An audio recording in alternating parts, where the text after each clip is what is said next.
Hello বন্ধুরা, আপনারা সবাই কেমন আছেন? তো আজকে আমরা প্রসাদ ভোজি হচ্ছে, তার জন্য ওখানে সবজি কাটা হয়েছে, আলু, আর এই যে এখানে রান্না হয়ে গেছে আমাদের অন্ন। আর এই যে মাতাজি এখানে ডাল রান্না করছেন। আর এসেছে আমাদের প্রভু এবং অনেক মাতাজিরা। তারপর আমাদের ভগবানকে খাওয়া দাওয়া হয়ে গেছে।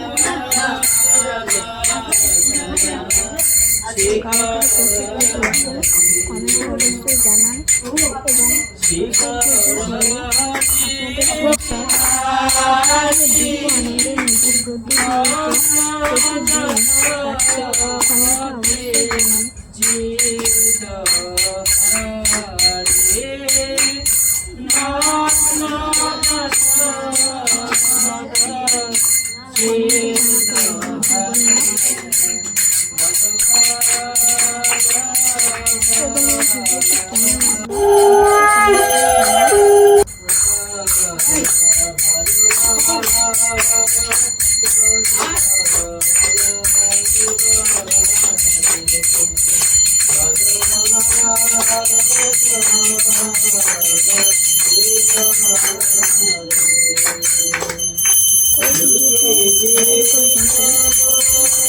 বেশি আমি করতে পারি না।